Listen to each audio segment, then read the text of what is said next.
In 1900, Tupelo was a town of approximately 2,000 people. Some community leaders had a vision and put their money together to bring industry to this small town. Mill Village grew up between two smokestacks, the Cotton Mill smokestack on the east and the Carnation smokestack on the west. The house I grew up in, the former superintendent's house next door to the mill, was moved one block to the corner of Green and Elliott Street to make way for the first shirt factory, which became the incubator for garment companies in North Mississippi.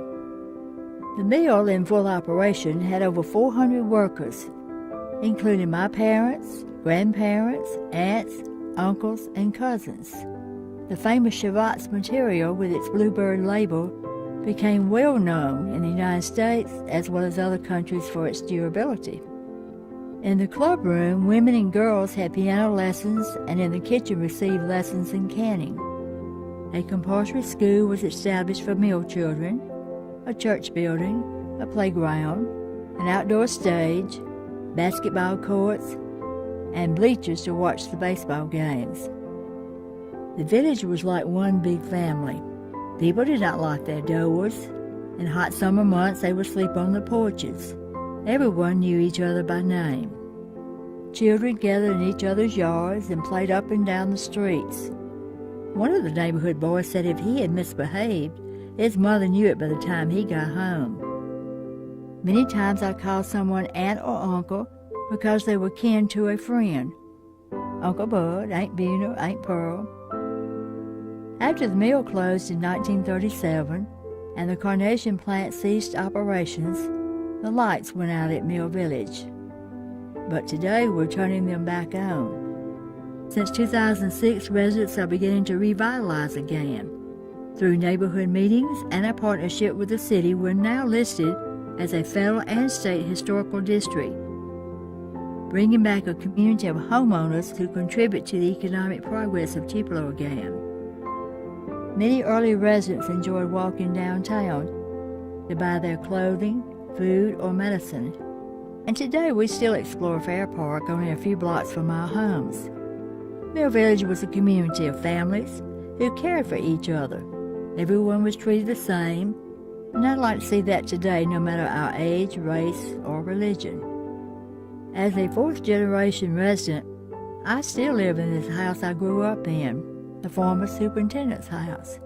And I'm looking forward to other residents joining us to bring back the spirit of Mill Village, to become one big family again.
I'm Margaret Ann Murphy. Music has always been a huge part of my life. Growing up, I studied piano and listened to a lot of my dad's classical recordings, which I still have in a cabinet under my stairway in the hall. I came to live in Tupelo, Mississippi from my beloved hometown of New Orleans in 1950. My late husband, Dr. Eugene Murphy, was starting his medical practice in this small Mississippi community. There were many talented piano teachers, and the piano lived in most homes, but that's most of what existed in the way of the arts. In the late 60s and early 70s, Tupelo began to enjoy a wonderful renaissance of the arts. Tupelo Community Theater started in 1969. The Tupelo Symphony followed in 71. It was the first all-professional orchestra in the region.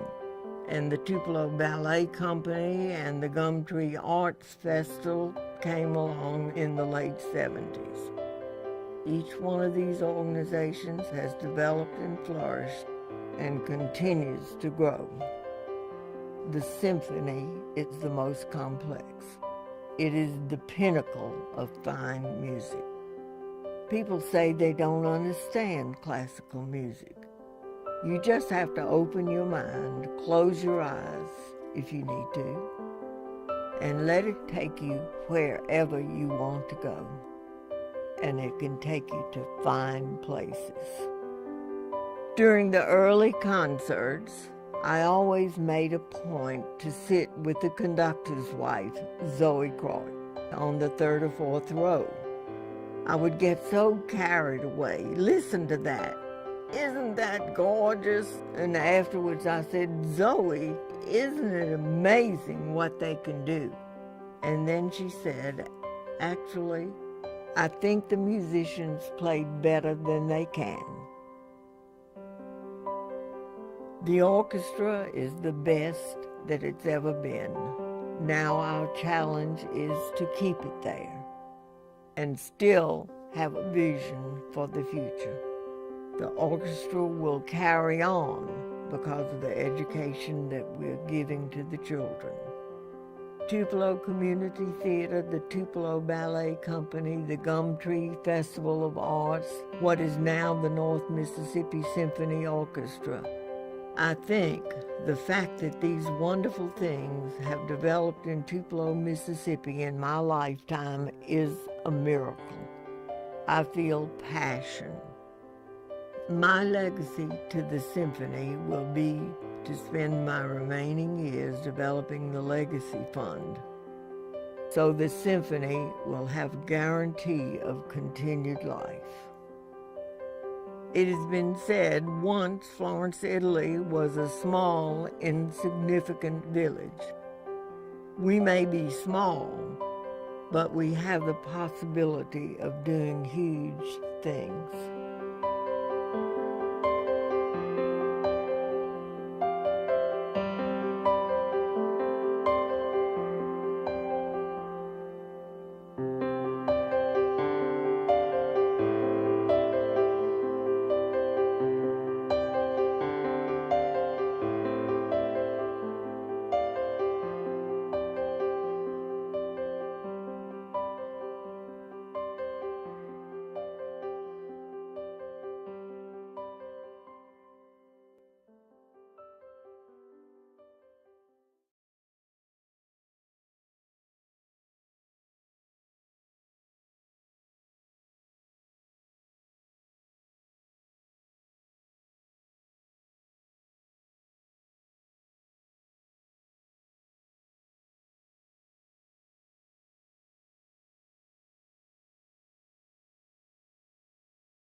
There's an old joke that one of the best things about living in a small town is that if you don't know what you're doing, someone else can always tell you all about it. Growing up in a small town spotlight isn't easy. There are expectations, exaggerations, and intrusions. I dreamed of little more than getting out, breaking free, and setting off to change the world. My mother had similar dreams, but thanks to a certain tall, dark, and handsome man, I'll call him Dad, she ended up back in Tupelo after college. She figured that if she were going to live here, she'd work to make this community the best it could be. After all, it was kind of a family tradition. Another family tradition was gardening. A successful garden requires fertile ground, careful nurturing, and ample room for plants to grow. Then there's patience and hard work. Fortunately, the women in my family have never been afraid of hard work. That's why their gardens are legendary in our community. The glass ceilings in a greenhouse encourage growth. My mother does her best thinking in the garden. She's told me it's because it gives her rare time alone, problem-solving through sweat and soil, celebrating the simple joys of nature. She can usually be found rear in the air, opera music floating, and gardens all around town. Her favorite task is weeding. She says every one of those weeds has a name, and ripping it out of the earth is the greatest therapy there is. You make room in the garden so the right things have room to grow. Her greatest gardening nemesis? Nutgrass. No matter how often you rip it out, it won't stay gone. It runs underground, shooting out tendrils, popping up wherever you turn your back. It's insidious and requires diligent work. So why keep fighting it? I asked her. If you ignore it, she said, nutgrass will take over an entire garden and choke out all the beautiful flowers that grow there. Someone has to keep trying to keep it controlled. The same way in a community, she continued. If we don't keep digging and looking to find all the roots of a problem, we can't eradicate it completely. That takes all of us working together. I've always felt that if any community could achieve something, Tupelo could do it better. That's our blessing and our curse, she acknowledged. Our people have good answers, but if we ignore the elephants in the room, we miss the best ideas. I've watched my mother work, planting seeds, nurturing ideas, and challenging the status quo to make room for our community's arts, education, and cultural institutions. She served on every board, chaired every event, even planted thousands of daffodil bulbs. Over and over again, she speaks out for those who can't speak for themselves. She plants gardens that balance form and function, that celebrate plants of all shapes, sizes, colors, and textures. She sees the beauty in clematis-covered magnolias. She dreamed a home for the arts and social services where there would be room for everyone to bloom where they are planted. The place that finally drew me home. I may not have inherited the strongest of the family's gardening genes, but the roots of community service still run deep. Plants can forgive a little benign neglect. Communities can't. My mother reminds me a garden is never finished. Nutgrass takes several generations to uproot.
Elvis was born in Tupelo, on the wrong side of the tracks.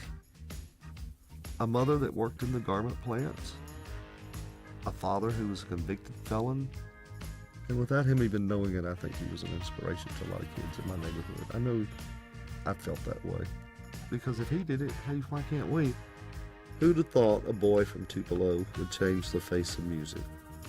And that he would do it with a cheap guitar bought in a hardware store. I think Elvis visualized playing before the masses long before that was ever a reality. Even when he came in 5th place at a talent show, or didn't place at all at a talent show, or when he goes to the Grand Ole Opry and they say, boy, you need to go back to driving a truck. That hope sustained him. Elvis's music was so different. And these girls were intoxicated over this music. At the same time, you had preachers in pulpits breaking records, declaring rock and roll the devil's music, begging all of their parishioners, don't let your children listen to this. It just shows how in this brief period, he went from a nobody coming in 5th place to the hottest thing in America. When he returns to Tupelo in 1956 to give a concert at the fair, he mentions to our mayor that he noticed his birthplace and roughly 13 acres were up for sale.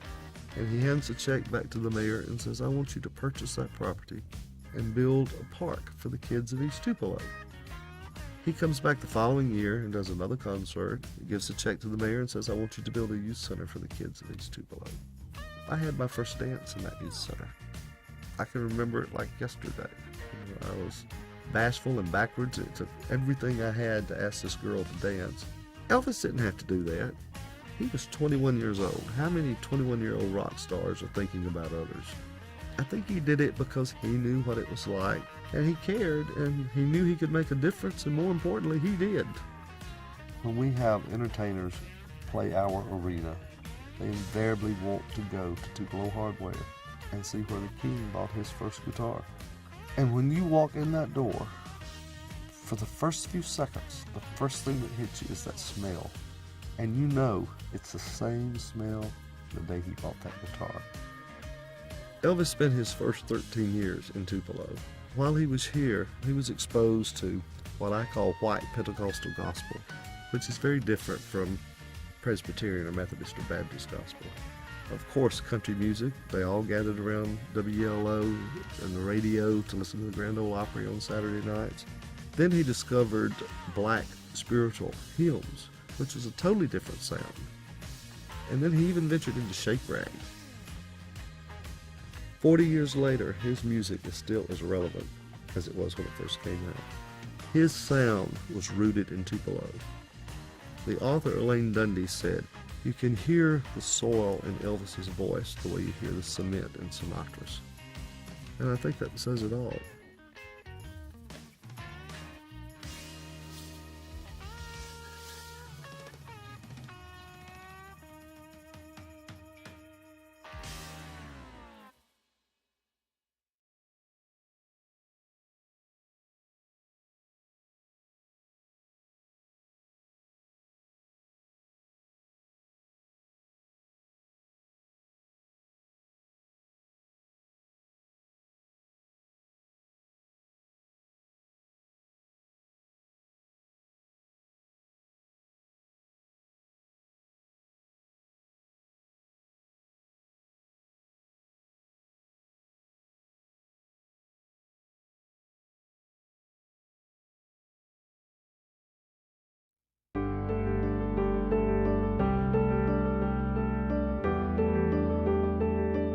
As Chief Executive Officer of Boys and Girls Clubs of North Mississippi, I've sent out thousands of emails. At the bottom of each one, a Frederick Douglass quote: "It is easier to build strong children than to repair broken men."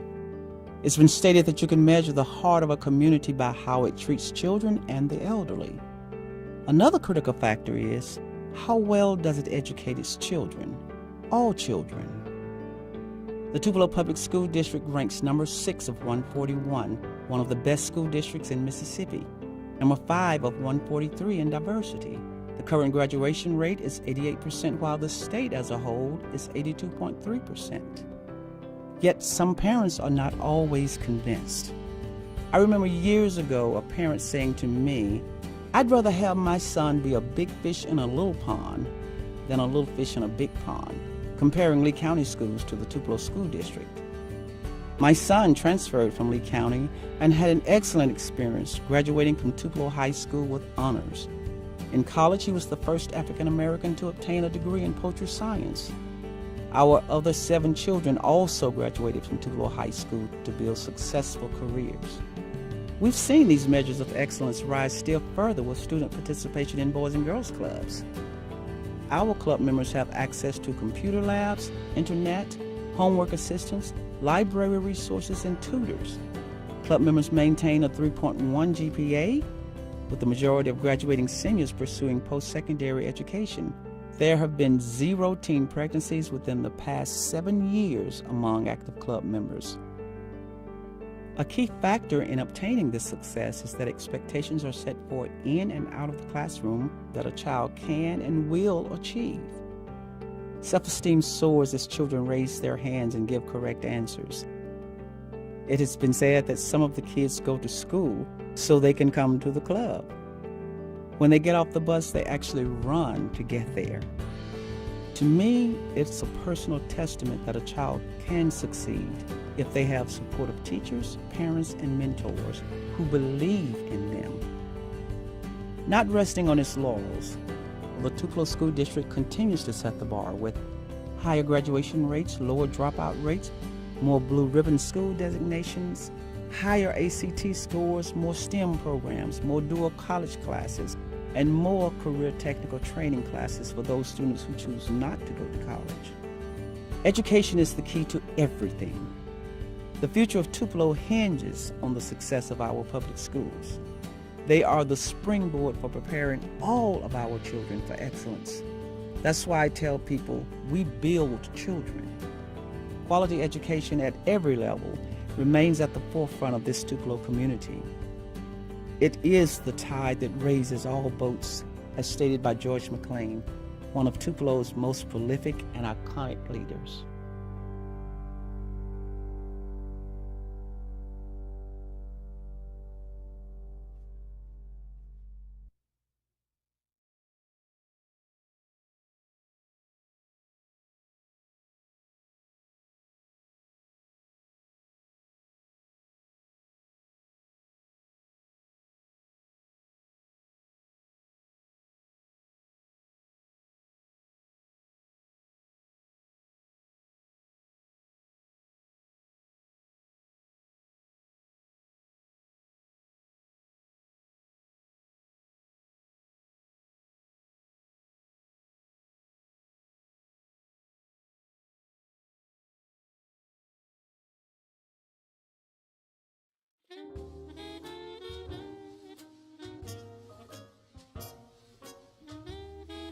Most Tupelo historians will tell you the 1936 tornado was the city's defining moment. Many of us, however, believe it was the 1934 tornado that changed Tupelo and all of northeast Mississippi forever. That was the year a young George McLean blew into town and bought a bankrupt newspaper from a bankrupt bank.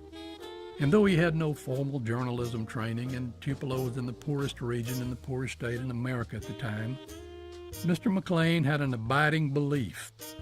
All that could change if its people started believing in themselves and investing in themselves. He made sure the Daily Journal focused its coverage on Tupelo and the smaller surrounding towns, and especially the people in those towns. And within a few years, he made his newspaper an enduring success. Working in the 1970s at the Northeast Mississippi Daily Journal, I quickly learned his character: demanding, caring, and generous. He expected things to be done right, and he didn't hesitate telling us if they weren't. By the same token, he cared deeply about the Journal family as a whole and each of us individually. By his own admission, he had a terrible temper. He probably holds some kind of record for apology notes, and I'm pretty sure he's never been described as gregarious. But he was a good man. When the Journal moved to its current location, the desks were made of unfinished doors placed on file cabinets, and that's where we worked. People would leave hot water running or dripping, and he just turned off the damn hot water. Then again, he was just as likely to give $25,000 to a good cause. And before the conversation was over, commit 2 or 3 of his peers to the same amount without them even knowing it. A devout Christian, Mr. McLean was a firm believer in and practitioner of the social gospel, and that community development precedes economic development. He put the Journal's corporate money where its editorial mouth was. Appalled by low reading scores, he spent more than $1 million on classroom reading assistants for first and second grades in the Lee County schools. Years later, all Mississippi public schools had a similar program. And by pure George McLean willpower, he enticed both Itawamba Community College and the University of Mississippi to open campuses in Tupelo. It's our regional cooperation that Mr. McLean preached so intensely and invested in so heavily that has made us who we are. He was the visionary behind the Community Development Foundation, responsible for hundreds of thousands of jobs in Northeast Mississippi. In 1972, Mr. McLean established the CREATE Foundation with assets of not quite $1,500. When he died, he left the Daily Journal to CREATE. In its 45 years, CREATE has given more than $96 million to communities and organizations in Northeast Mississippi. He was a man of large and small deeds, and all of them with the best intentions. He had a head as hard as a rock and a heart as big as a boulder. He once loaned me $600 to get my car fixed and let me pay it back $10 a week at no interest. There's no telling how many lives he touched like that. I finally paid off that loan, but I remain indebted to George McLean. In truth, we all are.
My name is Mitchell McCamey, and I own Kermit's Outlaw Kitchen, a very rustic, wood-burning tavern restaurant in a 140-year-old building.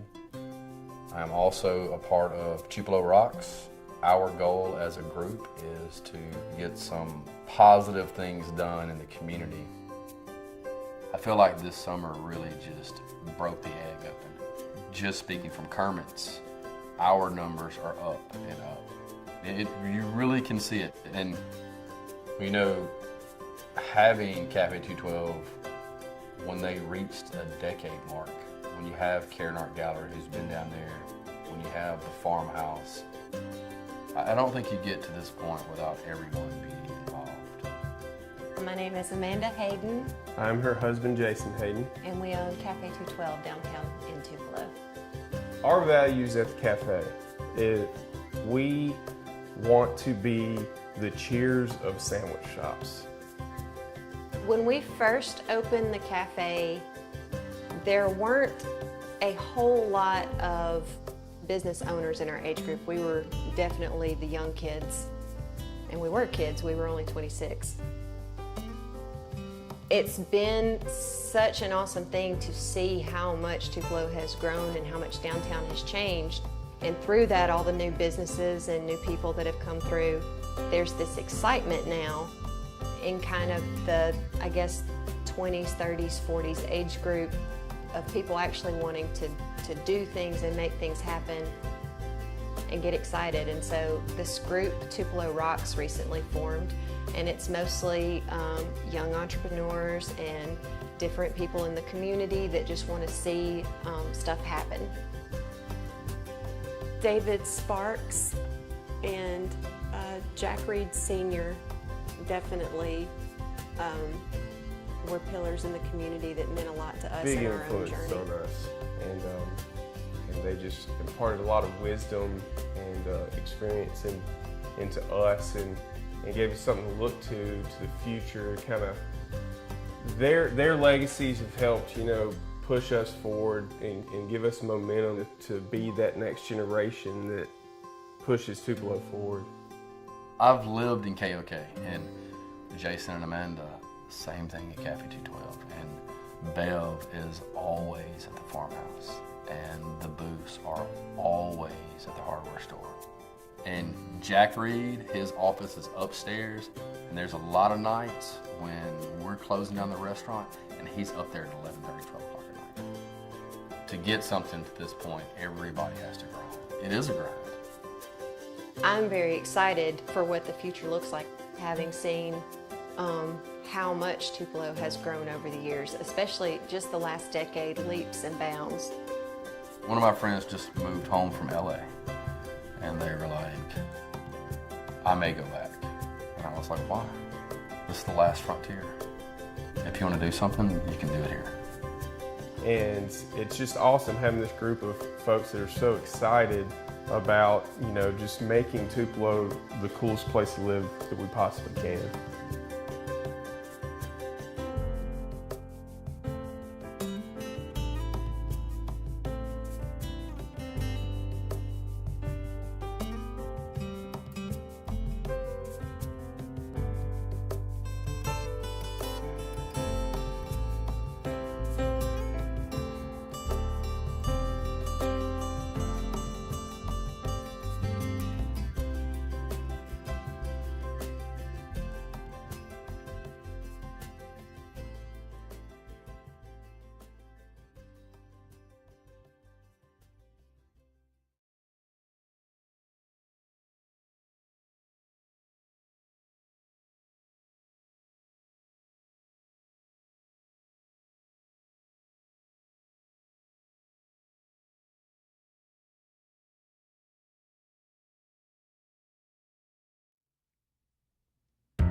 When I think about the history of Tupelo, I think about the tornado that struck the city in 1936, and I am always amazed by the community's response to that event. On April 5, 1936, a massive tornado struck Tupelo and destroyed large sections of the town. The tornado is still the fourth deadliest in our nation's history. More than 200 people were killed and more than 700 injured. 1,000 buildings were destroyed. For any community, a tornado of that magnitude would be a disaster. But for Tupelo, it became a catalyst to recover, rebuild, and grow. Prior to the tornado, Tupelo was involved in planning for a new hospital. In 1935, the Commonwealth Fund had agreed to provide $260,000 toward the $300,000 cost for the project, and the people of Tupelo would raise the rest, an amount of $40,000, through individual contributions from the community. Bob Reed was asked to lead the effort to raise the funds. P.K. Thomas, J.P. Nanny, and L.G. Milam also worked very hard, along with so many others, in the fundraising effort. The group then set out to raise the $40,000 needed for the construction of the facility. The amazing thing is they didn't give up. It would have been easy to stop at so many points in that process, but instead, many people borrowed money from their bank to contribute, and people from all over town found a way to be a part, finding ways to demonstrate the Tupelo spirit, the spirit of working together to birth something better for the town. Tupelo was a different place in 1935, a small town of 7,500 in northeast Mississippi. The Depression was ongoing and money was scarce. After the tornado, the Commonwealth Fund came to Tupelo and agreed to accept the $33,572 that had been raised to that point. On October 3, 1937, a dedication ceremony was held. About 1,000 people attended and 3,000 toured the new hospital after the ceremony. It's likely those people who came out had made contributions to the hospital and couldn't wait to come out and see it. They had an investment in it. Back in 1935, Tupelo and the Commonwealth Fund were on the leading edge of a new concept in healthcare, providing health insurance to pay for the cost of care, and the premiums were $7.50 per quarter. As we look to the future, many hospitals around the country are now establishing their own health insurance companies, and the model established by Tupelo with the Commonwealth Fund is again becoming real so many years later. The construction of a new hospital facility was an excellent example of the Tupelo spirit that has always been present in our community. Since its opening in 1937, the North Mississippi Medical Center has grown to be the largest rural hospital in the country. When I joined the staff in 1969, the medical center had 600 employees. Today, the North Mississippi Health Services System employs more than 7,000. I am confident that the medical center will continue to provide leadership to move us toward a health system where we focus not just on recovering from illness, but on maintaining wellness.